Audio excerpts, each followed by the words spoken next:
Bestias. Tal vez esta es una de las características por las cuales es conocido el libro de Apocalipsis. ¿Qué significan las mismas? ¿Qué mensaje estaba tratando de darnos el vidente de Patmos a través de estas figuras grotescas? Quédate con nosotros en este programa de evidencias para investigar más profundamente acerca del Apocalipsis, las bestias y el tiempo del fin.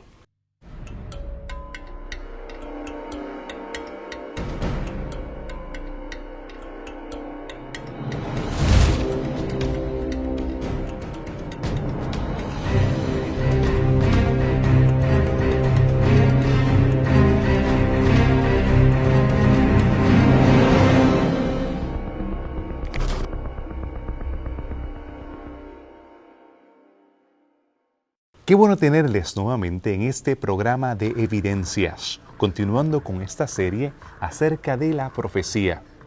Hemos estudiado el libro de Daniel a cabalidad y nos hemos introducido al libro de Apocalipsis. Hemos analizado cómo Dios ha podido demostrar su presencia, su cuidado, su mano a través de la historia.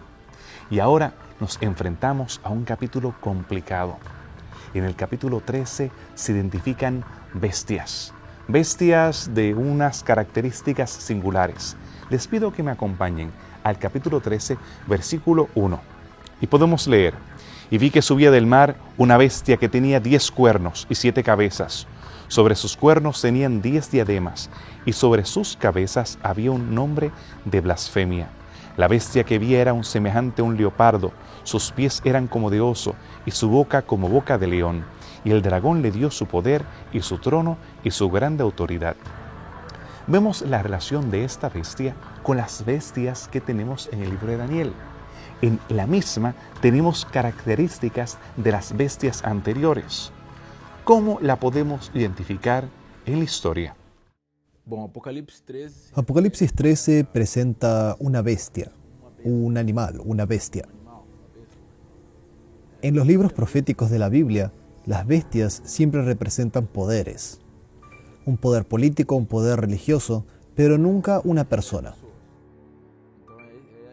Este es un concepto que viene desde Daniel 7:23, donde allí mismo se explica que las bestias representan reinos y poderes. Entonces, al ver esta bestia, vemos que se trata de un poder político o un poder religioso. De esa manera vemos que esta bestia, dice Apocalipsis 13:1, dice que surge del mar. ¿Qué es lo que esto significa? Usando la Biblia para responder a esta pregunta, vemos en Apocalipsis 17 que nos dice que las aguas representan locales que son muy poblados. Entonces tenemos que imaginarnos en qué parte de la Tierra, en qué continente, en qué países para el siglo I y II eran altamente poblados. Obviamente no sería en el continente americano, y sí podríamos referirnos a Europa y a los países donde dominaba el Imperio Romano. Apocalipsis sigue describiendo que esta bestia tiene 10 cuernos. Y en el versículo 2 complementa diciendo que era semejante a un leopardo, a un oso y a un león. Esta descripción de leopardo, oso, león y 10 cuernos es la misma descripción que encontramos en Daniel 7, donde se presentan los imperios mundiales. Y 10 cuernos solo encontramos en el cuarto animal de esa profecía. Por esa razón, podemos concluir que esta nueva bestia es la misma que la cuarta bestia de Daniel 7. En el versículo 5 se nos presenta ahora que esta bestia, este animal, este reino, este poder, ahora habla blasfemias. Tal vez podamos interpretar hoy que blasfemias sería hablar mal, hablar contra Dios, pero en la Biblia es diferente. Cuando la Biblia menciona blasfemia, por ejemplo en los Evangelios, Jesús fue acusado de blasfemia y él nunca habló mal de Dios. Entonces, ¿por qué fue acusado de blasfemia? Justamente porque en varias ocasiones él se presentó en el lugar de Dios. El Padre y yo somos uno. Al decir esto, los judíos dijeron blasfemia, porque se puso en el lugar de Dios. Cuando él dijo que era el Hijo de Dios, también lo acusaron de blasfemia. Porque él, siendo ser humano, estaba diciendo que era un ser divino. De esa forma, en el contexto bíblico, la palabra blasfemia está relacionada al contexto religioso, donde uno se pone en el lugar divino, no lo siendo. Ahora entendemos que esta bestia que surge del mar profiere blasfemias, entonces es un poder religioso que se pone en el lugar de Dios, lo que es una característica bien importante para poder identificarlo. En el versículo 7, la Biblia sigue describiendo de que este poder también hace guerra contra los santos. O sea que es un poder perseguidor. Es un poder que tiene una política religiosa y que persigue a aquellos que no están de acuerdo con esta política que ellos defienden. Y en el versículo 8, Apocalipsis 13 nos presenta que este poder religioso sería un poder mundialmente reconocido como una legítima autoridad religiosa. Como siendo una legítima autoridad religiosa. Pero entonces, al analizar esta bestia, que aparentemente tiene partes de tantas otras, ¿cómo la podemos relacionar con el cuerno pequeño que también se encuentra en el libro de Daniel? En Daniel capítulo 7 se nos presenta un cuerno pequeño que sale de esta cuarta bestia y comienza a hablar blasfemias contra Dios, que es justamente el mismo trabajo que hace la bestia que sale del mar, presentada en Apocalipsis 13. Tiene nombre de blasfemia en su frente, blasfemia contra Dios y persigue a su pueblo. Esta bestia que sale del mar es la misma bestia de Daniel capítulo 7 y el cuerno pequeño. Entonces, si podemos identificar la cuarta bestia del capítulo 7 de Daniel y el cuerno pequeño, también podemos descubrir quién es la bestia de Daniel capítulo 13. El Imperio Romano tuvo varios periodos y realmente es una historia fabulosa. Ya el libro de Apocalipsis y la visión principal que se encuentra en Apocalipsis 12, 13 y 14 comienza en el tiempo histórico del profeta, y eso está en Apocalipsis 12. Allí vemos a un dragón, quien quiere destruir el hijo de la mujer. Este hijo, obviamente, podemos identificar como Jesucristo. Entonces aquí tenemos un marco histórico. El dragón trata de destruir al niño, que representa las experiencias del primer siglo, donde Satanás, que es el dragón, trabaja ahora por medio del Imperio Romano para destruir el ministerio de Cristo. Y vemos que son los romanos quienes crucifican a Cristo. Vemos cómo por medio de las obras del dragón se representan estos acontecimientos. Ahora ya cuando vamos al capítulo 13, ya ahora en Apocalipsis 13, vemos cómo este poder va progresando. Y ahora vemos que el dragón, quien representa a Satanás, pero también el imperio romano pagano, ahora le da su poder, su autoridad y su asiento a esta bestia que surge del mar. Si nuevamente analizamos la historia, vemos que no es muy difícil de interpretar a qué esto se refiere. Cuando el imperio romano se convirtió al cristianismo, en los años 300, con Constantino, algo muy interesante sucedió. Constantino decidió llevar la capital del imperio a lo que hoy conocemos como Istambul, de Roma a Constantinopla, que hoy es la ciudad de Istambul. Entonces él se llevó la capital política a este local, y esto dejó un vacío de poder en la ciudad de Roma. Entonces, con el pasar de los años, y esto fue un proceso lento que llevó bastante tiempo, el obispo de Roma empezó a ejercer poderes políticos en esta ciudad, poderes que en la época eran ejercidos por el emperador, por el líder político, con el afán de nuevamente traer esa gloria a Roma, defendiendo la ciudad de las invasiones de los bárbaros. Y con el pasar del tiempo, vemos que allí mismo en Roma, donde se establece la sede del poder cristiano medieval, que hoy es conocido como Vaticano. Por eso vemos que es muy interesante la mención de que el dragón le da el asiento a esta bestia y desde allí ejerza su autoridad. Y este es uno de los puntos principales que nos ayuda a identificar al liderazgo de la iglesia medieval, al sistema papal, como esta bestia que surge del mar en la ciudad de Roma durante la Edad Media. El vidente de Patmos, Juan, no introduce simplemente visiones nuevas.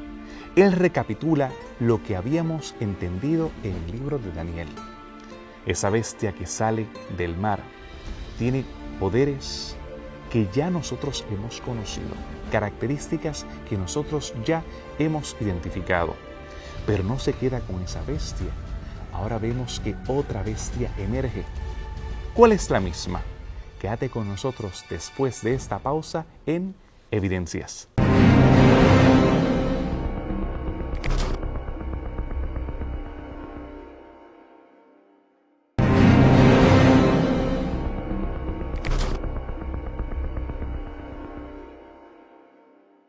De regreso a este tu programa de Evidencias. Gracias por los comentarios que has hecho a través de Facebook. Y también los que han pedido estudios bíblicos, les estamos enviando los mismos. Estamos en esta serie de evidencias sobre profecía. Y ya hemos introducido a la primera bestia que aparece en el capítulo 13 de Apocalipsis. Una bestia grotesca que tiene características de diferentes bestias que se aluden en el libro de Daniel. Pero, ¿qué poder tenía esta bestia? ¿Y por cuánto tiempo lo ejercería? Existen varios textos en la Biblia que nos presentan esta bestia que surge del mar y el cuerno pequeño ejercerían su poder. Y en Apocalipsis 13, versículo 5, se nos dice que este poder, esta autoridad, ejercería su dominio durante 42 meses. 42 meses equivalen a 3 años y medio. Cuando analizamos esto dentro del contexto profético, vemos que este periodo representa 1260 días, o sea, 1260 años. Entonces, este es un periodo de tiempo enfatizado en más de una ocasión, presentando que este poder antagónico a Cristo ejercería su dominio por 1260 años. Y ahora Apocalipsis 13 presenta este mismo periodo, pero ahora como 42 meses. En Apocalipsis 11:2 se refiere a este mismo periodo de tiempo, pero como 1260 días, que es lo mismo. Ya cuando vamos a Daniel y vemos las obras del cuerno pequeño, vemos en Daniel 7:25 que este mismo poder ejercería su autoridad durante un tiempo, tiempos y mitad de un tiempo. En Daniel capítulo 4 se nos explica que un tiempo es equivalente a un año. Entonces, un tiempo, un año, tiempos, 2 años y más la mitad de un tiempo, o sea, 3 años y medio, que es equivalente a 1260 días o 42 meses. En Daniel 7:25 dice: y hablará palabras contra el Altísimo, y a los santos del Altísimo quebrantará, y pensará en cambiar los tiempos y la ley, y serán entregados en su mano hasta tiempo y tiempos y medio tiempo. Cuando analizamos la historia, ¿cuál es el poder que durante un tiempo, tiempos y mitad de tiempo, o sea, durante 1260 días proféticos, durante 1260 años, cuál fue el poder que ejerció autoridad, que también se colocó en el lugar del Altísimo, persiguió a los santos, persiguió a aquellos que defendían la Biblia y que cambió los tiempos y la ley de Dios? Cuando analizamos esto, solo encontramos un poder que cumple todas estas características, que es la Iglesia cristiana romana que surgió durante la Edad Media. Entonces, cuando observamos hoy lo que es el liderazgo de la Iglesia católica, no a sus miembros, pero sí a sus líderes, vemos que ese es el poder que durante toda su historia ha cumplido lo que presenta Apocalipsis 13. Según el libro de Apocalipsis, esta bestia ejercería su poder por un tiempo en específico. Acompáñeme en Apocalipsis 13. El versículo 5 lee: y a la bestia le fue dada una boca para que hablara insolencias y blasfemias, y le fue dada autoridad para actuar por 42 meses. Esta bestia es herida, y más adelante lo vamos a entender, herida de muerte. ¿Por cuánto tiempo estuvo ejerciendo? Ya lo hemos visto, su poder. Pero ¿cuál fue entonces la herida? ¿Qué evento marcó esta herida tan valiente hacia la bestia? Dice el texto que esta bestia iba a recibir una herida de muerte según el versículo 3 del capítulo 13. Esto indica que la bestia rige por un periodo, pero vuelve a continuar. podríamos entonces así decir que cuando terminan los 1260 días o 42 meses, entonces la bestia iba a recibir su herida de muerte y iba a resucitar. Y ahí tenemos hasta una parodia de Jesús, donde Jesús muere y resucita. Y vemos que esta bestia recibe el poder del dragón. Apocalipsis capítulo 13:1 dice esto, y asimismo en la Apocalipsis se describe que Jesús recibe también el poder del Padre, muere y resucita. Así que vemos a esta bestia entonces haciéndole una parodia a Jesús, un contraste. Y el período entonces, cuando esta bestia termina su poder, los 1260 días, fue en el año 1798, cuando por fin el poder que estaba persiguiendo a la iglesia cristiana, que fue en ese momento justamente otro poder religioso, la iglesia católica, que hoy en día es recordada como el período oscuro de la iglesia, donde a todo el mundo nos da hasta asco recordar lo que pasó durante ese tiempo, incluyendo a la misma iglesia católica. Reconoce estas grandes cosas bárbaras que ellos hicieron, y el mismo Papa II, cuando estaba vivo, pidió perdón por todas esas cosas malas que ellos hicieron durante este periodo. Y en el año 1798 estaba celebrando el Papa Pío VI, un año más de sus aniversarios como Papa. El general Louis Berthier, mandado por en ese momento el comandante o el jefe de Francia, Napoleón Bonaparte, Louis Berthier fue allí a la basílica o a la capilla de Sistina, y mientras estaba en su inauguración, en su celebración, tomó al Papa Pío VI en exilio y se lo llevó. Había pasado esto anteriormente, muchos papas habían sido quitados de su puesto, pero nunca habían sido quitados con el sentido de eliminar el sistema papal. Una vez que Napoleón, a través de Louis Berthier, hizo esto, mandó a quemar todas las Biblias y mandó en un sentido a eliminar el cristianismo, porque él entendió, basado en muchas filosofías que ya habían venido, como Karl Marx, que la religión era el opio de la sociedad. Bonaparte entendía que mantener la religión iba a ser algo negativo para el avance de la sociedad, y en ese sentido la idea de quitar al Papa no era quitar a era quitar completamente el sistema. De manera que en ese momento la Iglesia Católica recibió una herida de muerte, porque como sistema dejó de existir. Pero el mismo hecho de que la Iglesia Católica no desapareció indica de que algo iba a pasar para que tomara más poder. La identidad de esta bestia es reforzada por lo que aprendimos del libro de Daniel. Como puedes reconocer, ambos libros no pueden ser leídos aislados uno del otro. Se complementan, y el libro de Apocalipsis expande lo que ya había sido revelado por Daniel. Hemos podido reconocer la relación que había entre el cuerno pequeño y esta bestia, su poder, su autoridad, el tiempo que estaba ejerciéndolo y su herida de muerte. Pero te has quedado intrigado en conocer acerca de la próxima bestia que aparece en Apocalipsis 13. Si quieres conocer la identidad de la misma, quédate con nosotros después de esta pausa en Evidencias.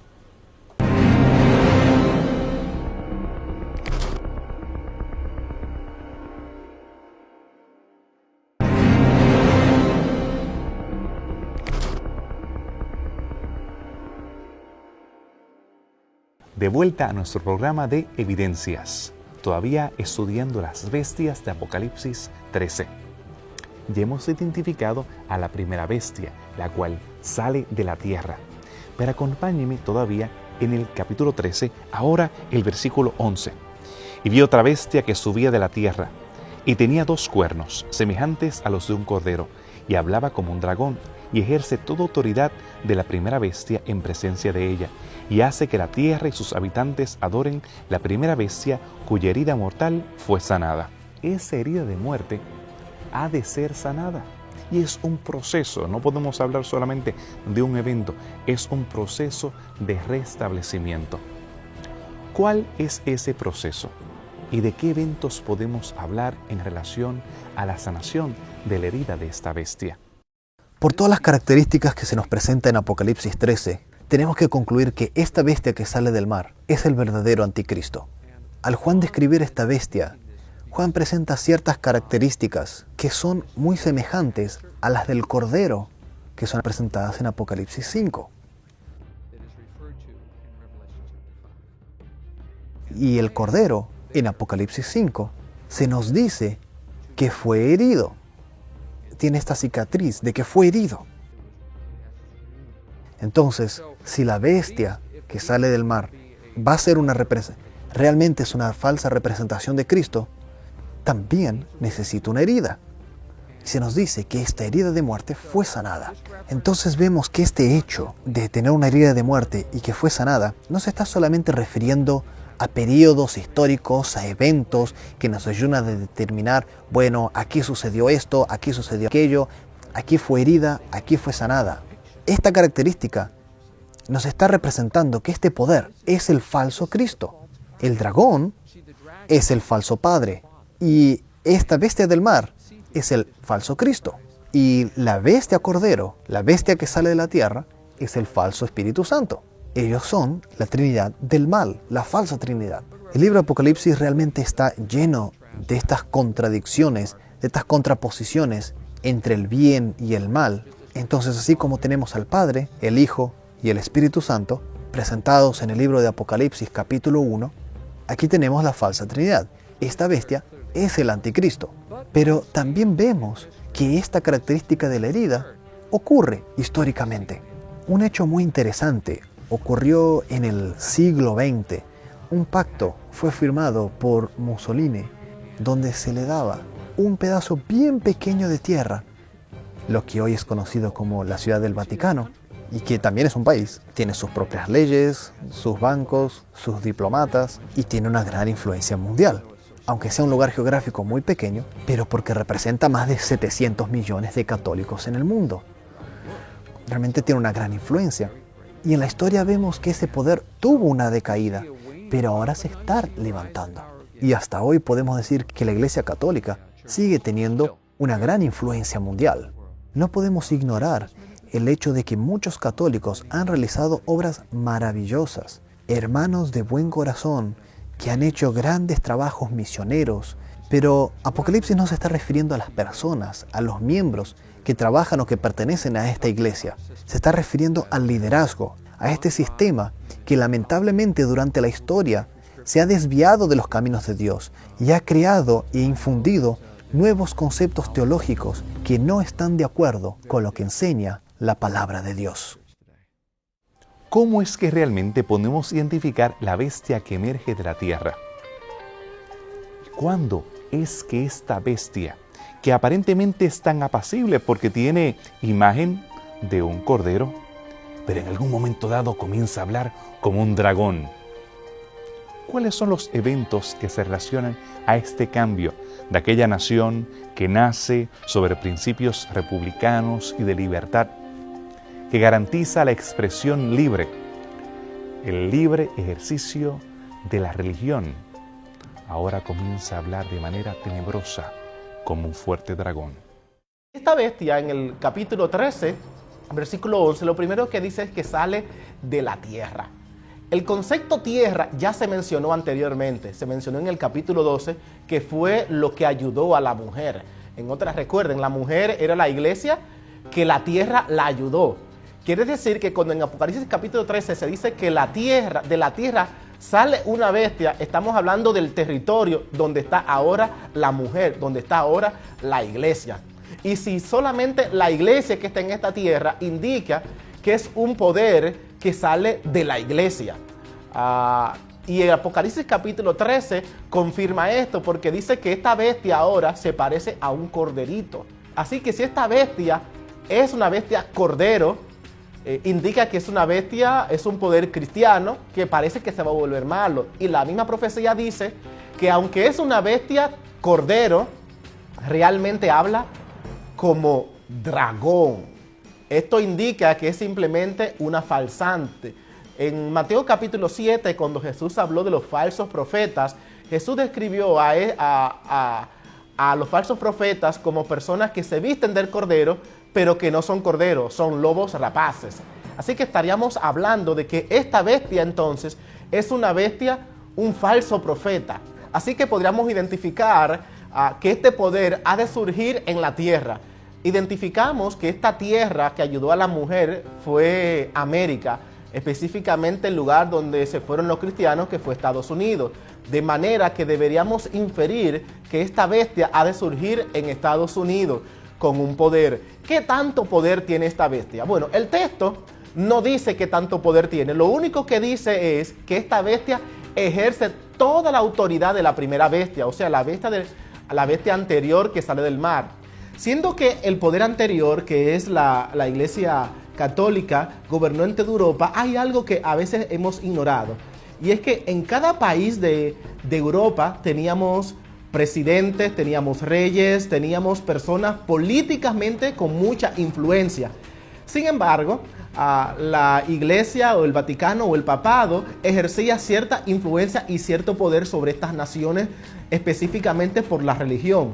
De manera que no podemos decir que en cada elemento o en cada rincón del planeta Tierra la bestia ejerció un poder político. Más bien podríamos decir que la bestia ejerció una influencia política en cada uno de los líderes políticos que habían en esas naciones. De manera que si esta bestia de Apocalipsis capítulo 13 ejerce un poder similar, y es un poder religioso que ya hemos descrito como falso profeta, indica que ejercerá un poder muy similar al que tuvo la bestia anterior. De esta manera, algunas de las opciones que se podrían ejercer dominio mundial es que el protestantismo como falso profeta que se describe estará cambiando o estará volviendo a lo que hace mucho tiempo debatió. Recuerden, el protestantismo se llama así protestantismo porque protestó contra la Iglesia Católica con Martín Lutero desde el año 1517. Si el protestantismo comienza a hablar otra vez a favor de esas creencias que ellos protestaron, que criticaron de la Iglesia Católica, indica en un sentido que están motivando al mundo a que vuelvan al inicio. Hoy en día oímos hablar del ecumenismo, que el protestantismo, las iglesias protestantes aquí en Estados Unidos están hablando, donde ya están hablando otra vez de unirse como iglesia. Recientemente se hizo un acuerdo entre las iglesias protestantes y la Iglesia Católica, donde si un católico bautiza, la iglesia protestante debe aceptar ese bautismo, o viceversa. Si el protestante bautiza, la iglesia católica debe aceptar a ese protestante. Hasta no muchos años atrás eso era imposible. Si una persona era bautizada en el catolicismo, cuando se volvía protestante tenía que ser bautizado. Y si era protestante y quería ir al catolicismo, tenía que bautizarse. De esa manera ya no existe esa división entre católico y protestante. Y cada día hay un creciente interés de que el catolicismo y el protestantismo se unan de manera religiosa, buscando ya doctrinas similares, conceptos donde ellos no difieran, donde hagamos entonces un ecumenismo mundial. Lo mismo está pasando con otras religiones no cristianas, donde se está motivando, buscando una unidad que está siendo ejercida específicamente desde aquí, desde Estados Unidos, que somos el país protestante, donde queremos que haya unidad mundial, donde queremos que todo el mundo sea uno por la paz mundial. Y desde aquí de Estados Unidos se está motivando ese deseo de buscar elementos comunes religiosos donde todos podamos estar unidos. De esta manera la profecía está diciendo que Estados Unidos está ejerciendo una influencia hacia esa unidad, donde estamos volviendo a lo que fuimos anteriormente, a un poder religioso donde se ejerce el deseo de que cada uno adore de una manera u otra en contra de los principios de Dios. Y de esta manera podíamos ver que un cumplimiento ha estado siendo ejercido desde hace muchos años, donde países que eran ateos como Rusia, Cuba, hoy en día están aceptando más la política religiosa que a través de Estados Unidos el protestantismo está ejerciendo. El proceso de sanación de la primera bestia, la que emerge del mar, no se ha completado en su totalidad. Tampoco la bestia que aparentemente tiene imagen de cordero, pero que habla como un dragón, ha tronado de la manera definitiva, como declara el apóstol Juan. ¿Qué eventos serán los que estarán relacionados a ese cambio, a ese giro de eventos? Quédate con nosotros después de esta pausa en Evidencias.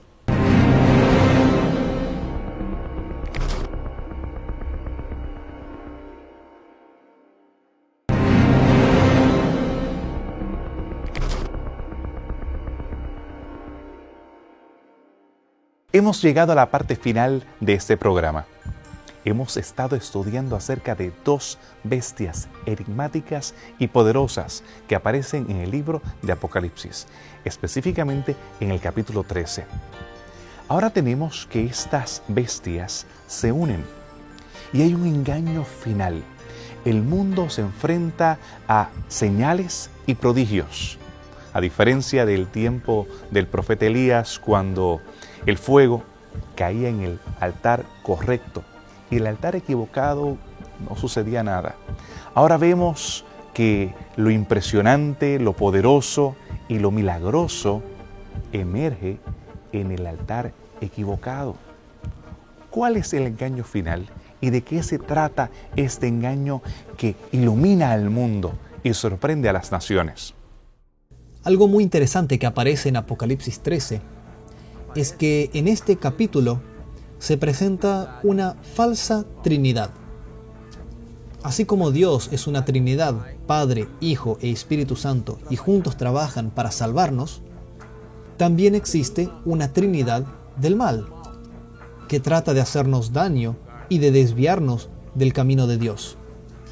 Y la Biblia describe a esta Trinidad del mal como el dragón, que es Satanás, describe a la segunda persona como a la primera bestia, la que sale del mar, que es el liderazgo de la Iglesia romana, que es el sistema papal que surgió durante la Edad Media,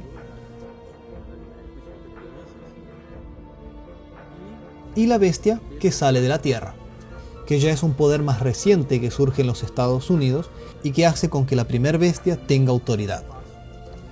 Entonces, estos tres poderes trabajan juntos para desviar a la raza humana de los caminos de Dios. Algo interesante que podemos notar es que cuando la Biblia describe a Jesús y a su ministerio, nos dice que Jesús es bautizado, o sea, sale de las aguas para después comenzar su ministerio. Entonces sale de las aguas y comienza a trabajar para salvar al ser humano. La bestia, que es una falsificación de Cristo, la bestia sale del mar, sale de las aguas para engañar a las personas. En los evangelios se presenta que Cristo es semejante al Padre. Apocalipsis describe a la bestia que sale del mar como semejante al dragón, con cuernos, con cabezas, uno se parece al otro.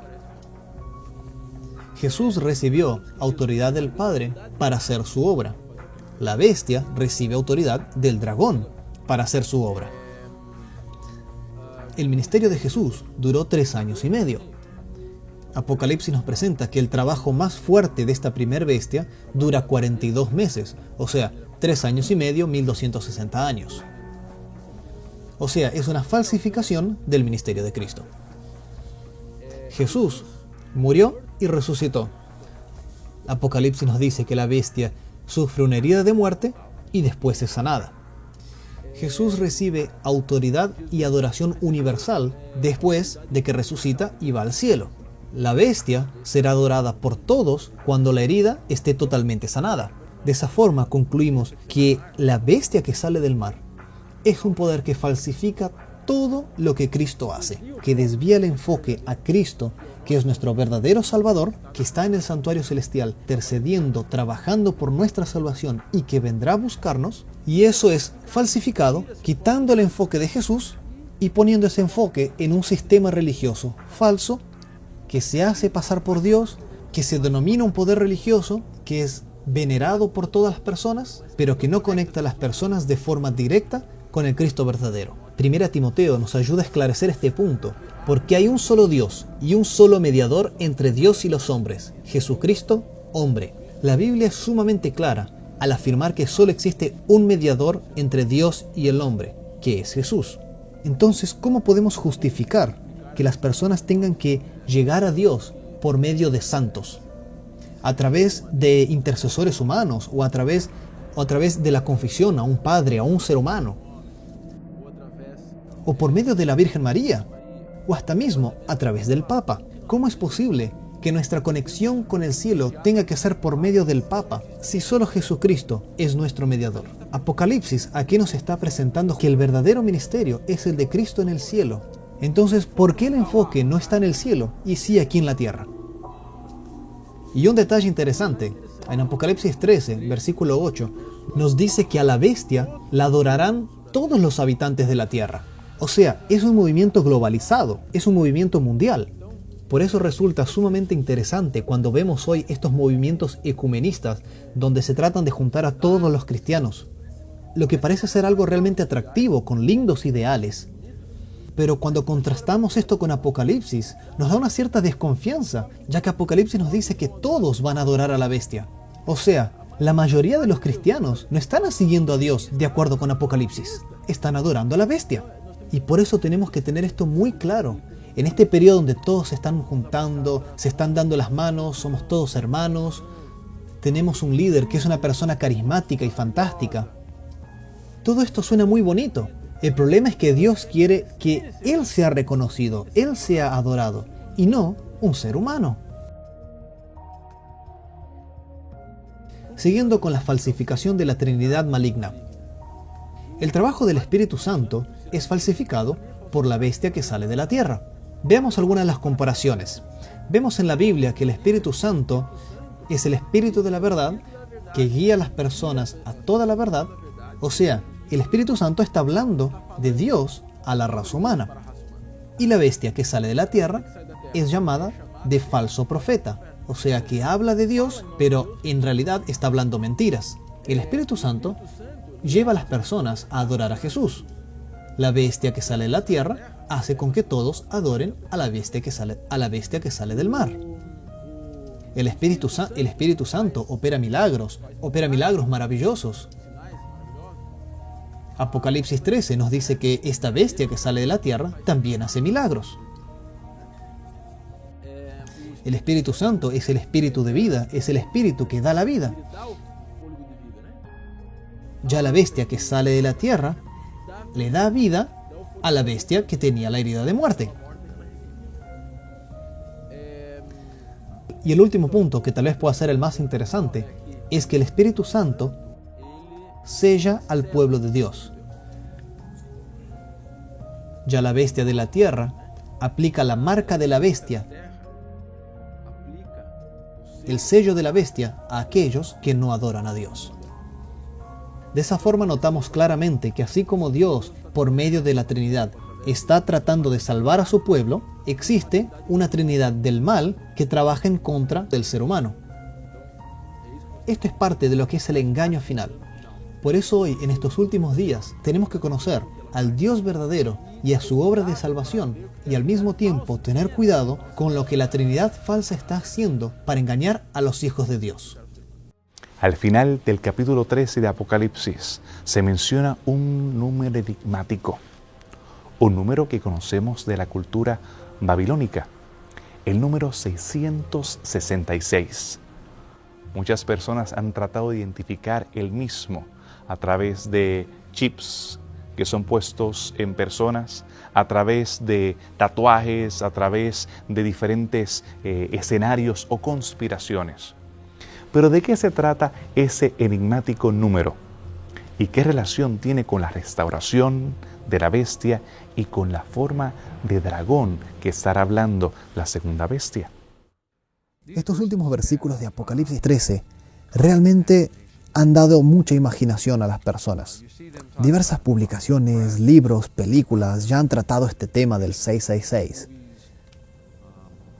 Pero tenemos que reconocer que la gran mayoría de estas producciones son simplemente una versión sensacionalista de lo que representa este número. Para realmente entender lo que significa el número 666, en primer lugar tenemos que leer todo el capítulo y reconocer las diferentes características que se presenta para cada una de las bestias, cuándo surgen, de dónde, qué es lo que hacen, cuál es su carácter, su objetivo, cómo sus obras se van dando durante la historia y cómo hoy siguen trabajando para engañar al ser humano. Ahora, el número 666 es un número único, muy interesante. Muchas personas han tratado de interpretar este número como un nombre utilizando un método llamado de gematria o también llamado de numerología, que es cuando tomas un nombre de alguna persona y de acuerdo a las letras que este nombre posee, las transformas en números. Como decir que la letra A representa el número 1, el B representa el número 2 y así por delante. Ahora, Juan está escribiendo un libro en el cual se hace una referencia al Imperio Romano. Él es un prisionero de este imperio. Entonces, él tiene que codificar algunas de estas informaciones. Entonces, él pone este número 666 en este capítulo. El número ya se ha aplicado a diversos personajes de la historia. Pero si juntamos todas las características del capítulo, no nos sorprenderíamos al reconocer a quién realmente se está refiriendo, porque ya hemos identificado quiénes son los personajes que representan estas bestias. De esa forma, no nos sorprenderíamos si este número estuviera asociado con el liderazgo de la iglesia cristiana medieval que persiguió a los cristianos durante la historia y que ahora sigue vigente por medio del sistema papal. En la historia encontramos un documento muy famoso llamado de Donación de Constantino. Este documento, que en realidad es una fraude y no fue escrito por Constantino, nos presenta que Constantino le da el poder al obispo de Roma y el texto presente es muy semejante a lo que describe Apocalipsis 13. Muchos han señalado que el título Vicarius Filii Dei presente en esta carta de Constantino y que hace una referencia al apóstol Pedro representa el número 666 si se le suman las letras latinas presentes en este título. Personalmente pienso que entender este título como el 666 es una parte importante de lo que significa este número, pero lo que más me sorprende es el contenido de esta donación, ya que se asemeja demasiado a lo que Apocalipsis 13 ya profetizaba sobre la bestia que surge del mar. Otro punto interesante es asociar este número a lo que dice Apocalipsis 17. En esto consiste el entendimiento y la sabiduría. Las 7 cabezas son 7 colinas sobre las que está sentada esta mujer. También son 7 reyes, 5 han caído, 1 está gobernando, el otro no ha llegado todavía. Pero cuando llegue, es preciso que dure poco tiempo. La bestia que antes era, pero ya no es el 8º rey. Está incluido entre los 7 y va rumbo a la destrucción.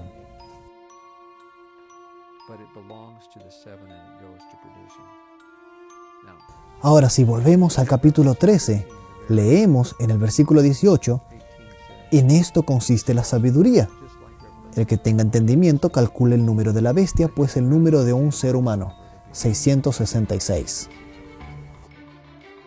El 8º rey de Apocalipsis 17 es el último momento, el último periodo de la bestia que sale del mar de Apocalipsis 13, justamente antes de que Jesús regrese a la tierra, cuando toda esta persecución presentada en Apocalipsis 13 se esté dando.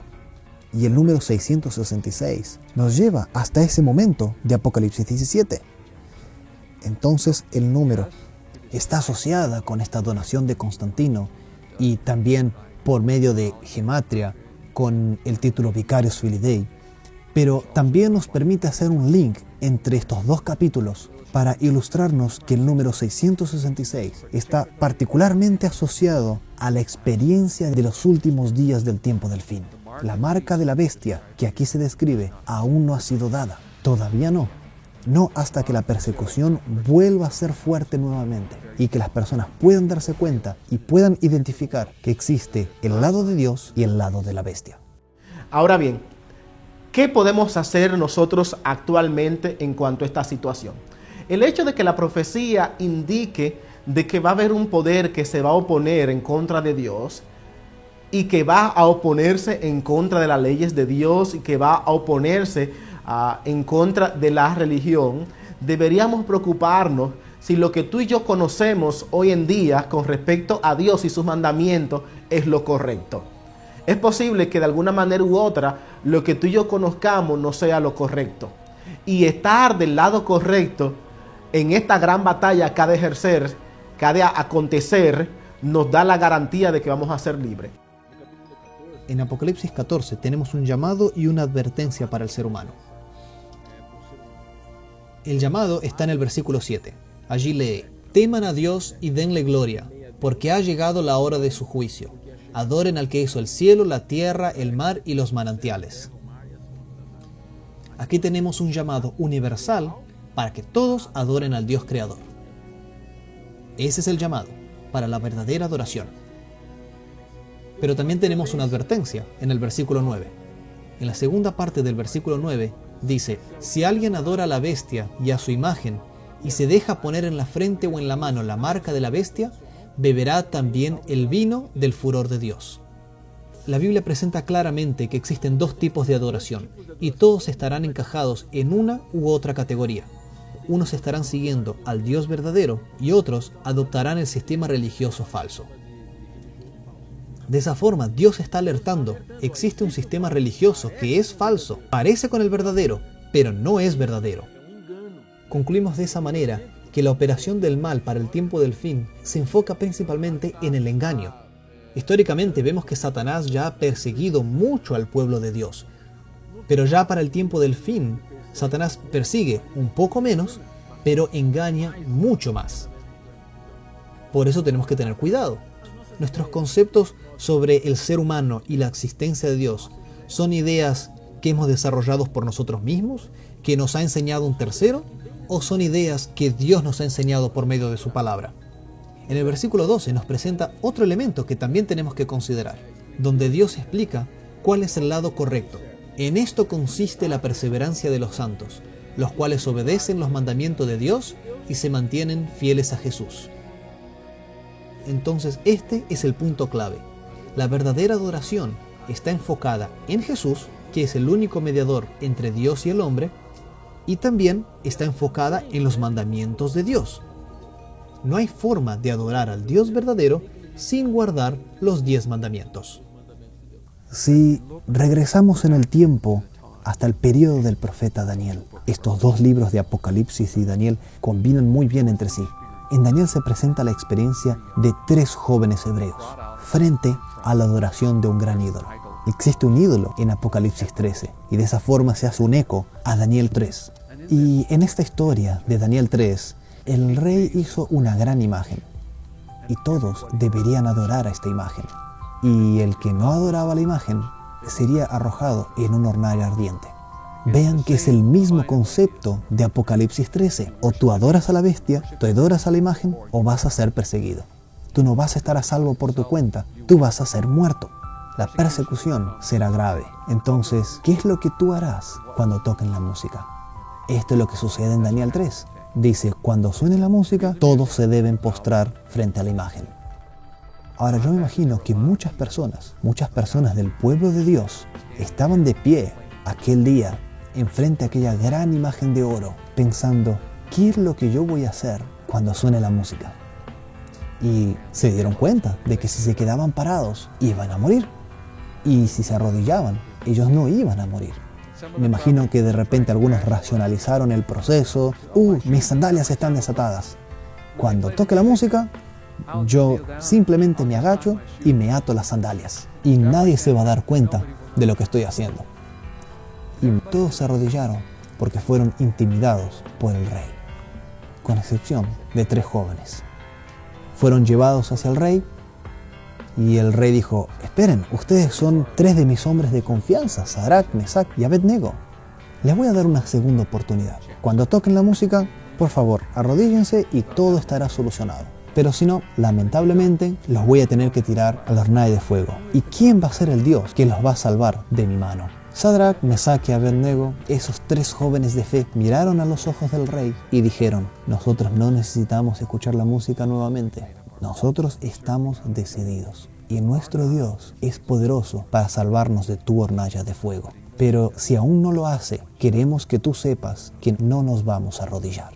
Apocalipsis presenta una gran batalla entre el dragón y el cordero, entre la bestia y el pueblo de Dios. Eso indica que tú y yo debemos preocuparnos cuál es el pueblo de Dios. La Biblia dice, ha de haber un remanente que le hará frente a la bestia. Y ese remanente es los que guardan los mandamientos de Dios. Y es entonces tu preocupación en este desenlace que ha de acontecer de cuando el dragón haga guerra contra este pueblo de Dios, que tú estés de ese grupo, del grupo que guarda los mandamientos de Dios y la fe de Jesús. De esta manera tú podrás tener garantía de que tú estarás en pie y será parte del grupo final que es denominado los 144,000. Hemos llegado al final del capítulo 13 y tal vez queda la pregunta, ¿qué sucederá con el pueblo de Dios? ¿Será que está a la merced de estas bestias poderosísimas? Aquellas que ejercen poder, ya sea la primera que aunque fue herida de muerte, su poder será restaurado, o aquella que tenía apariencia de un cordero, pero que ahora habla como un dragón. ¿Será que nosotros estaremos temerosos por lo que ha de suceder en relación al 666 y el fin del tiempo? No. Debemos recordar que el libro de Apocalipsis se trata de la revelación del Señor Jesucristo. Se trata de esperanza, del león de la tribu de Judá, de aquel que nos asegura paz y que ha de restaurarnos poderosamente. Por esa razón, en esta ocasión, mientras tú te retiras a tu hogar y piensas en los conflictos y los problemas, en lo que has leído en la prensa, de lo que has visto en la tele o lo que tal vez has accedido a través del internet y tal vez te ha dejado de una manera paranoica, temerosa, angustiada, hoy tú puedes descansar en aquel que cuando se encontraban los vientos revolcados en el mar huracanado, dijo, haya paz.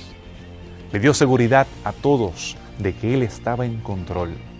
Y sí, Jesús es el que tiene el dominio de las naciones, el dominio de las bestias, aquel que te da seguridad y paz en medio de las circunstancias difíciles.